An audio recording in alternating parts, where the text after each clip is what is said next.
What's up? How y'all doing? It's Jared. It's a Alpha Beast acid wash kukri, right? Sick knife. Look at this thing. I freaking love that finish. It's darker than I thought it was going to be. In the photos online, I think it was probably just in a contrast because the blade is so dark. It made the handles look lighter. I thought they were going to be a much lighter in stonewash kind of color. This is honestly what I was kind of expecting. More like this, actually. Bring something up that's actually titanium. I was expecting just this more light silver color. I love the fact that they're actually darker. It just gives a more rough kind of hardcore vibe to this thing, especially with that acid wash. I freaking love that finish on that blade. That is just so sickly done. As well as right there, that's not rust. You can see that kind of reddish hue that's in there. That's what happens when oil gets on it. You can see the oil in there is kind of turning the acid wash on this knife. You can see it coming up the blade there. It's weird, but I can wipe it off. You know, it just turns it red. It makes that acid wash blade look red. I freaking love that kukri, right? This thing is pretty freaking sick. I'll do an actual flipping review on it some point later in the future. I just wanted to get this first impressions actually out there, and realistically, I do like this knife. I've got some major appreciation for it, but this isn't. I'm not impressed. I'm honestly just a little bit disappointed, and one of the major reasons why is BRS has got a reputation of having excellent tolerances. They're basically the ones out there that made the bushing pivot system in knives a standard, right? They're the ones who really brought that as a standard into the production balisong realm, right? And I mean, a lot of companies actually do it. Here's a Halm Spectre Elite, right? This thing's got no tap, no rattle, it's completely silent, right? Basically no play. This EOS Serpent right here wasn't as good out of the box. Honestly, this thing had a lot of tap as well. I fixed it since then. I've done some work on the bushings, and there's a little bit. Well, no, that was maybe just doing that. So if I can actually just get it to shake side to side, there's no real tap. It's still a little bit more play than I would like. I could probably take it down in a minute at some point. But look at the handle play on this thing. You see that?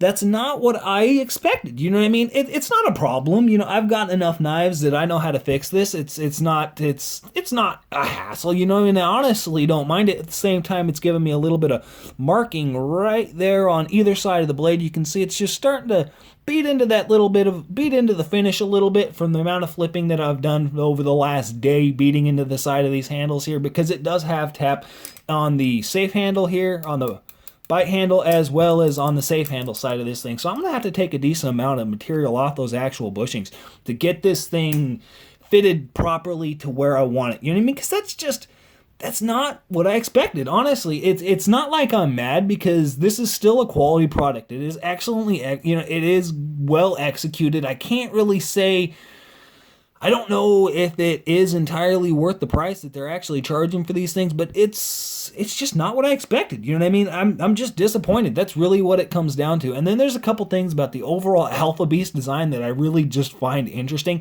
because if any knife had came finished like that, you can see it's not even milling marks, it's just like laser cutting marks, where they actually cut this thing out all the way around the tang of this blade, and that's not even round. You can see there's like this lump that comes up right there, and it's just unfinished, but it really does add to the aesthetic of this knife. You know what I mean? That's just an Alpha Beast. You know what I mean? That's just what comes standard on the actual Alpha Beast design, is that little bit of rough unfinishedness, and it goes so well with the overall aesthetic and just design of this knife, especially complemented with the finish that I have in specific here. This stonewash finish with the acid blade being, a little bit roughed out right there, gives kind of a custom vibe, as well as just a hardcore beat. You know what I mean? It's definitely got a kind of apocalyptic kind of feel to this overall knife here, so I really like that, and it adds to the character and overall knife itself. But if any knife, balisong, anything else, doesn't matter what it is, had come with this reputation, this amount of ooh and this amount of ah, had come with something like that and then finished like this, I would be pissed. If this was any knife, any other company besides BRS, or if this wasn't an Alpha Beast, I would not accept that. I would just be like, no. Like, wait, what? You know what I mean? Especially, I can't say, and I've got a couple theories on why this is, you know what I mean? I think that they may have been hurrying. They may be trying to slap these things out as fast as they can, get as many of them out there into the public as they possibly can, because if you're familiar with Blade Runner systems, they really do have a hard time. You know, it's complicated. I'll actually make a video on some theories about that in the future, but they are trying to get these things out as fast as possible just to build the overall desire, because there's a massive desire for these things in the market, right? In the actual balisong community.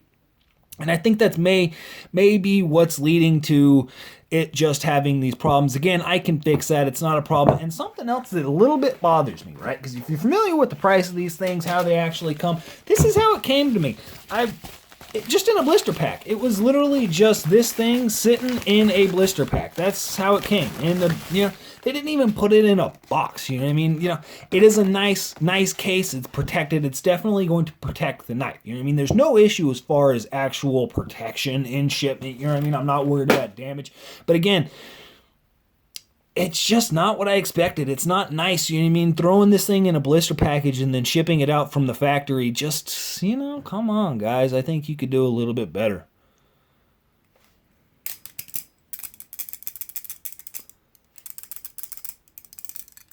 Surprised me. That's all it is. It's still sick. I'm going to fix it, flip it around, and do a review on it some later date. That's it. Y'all have a good one.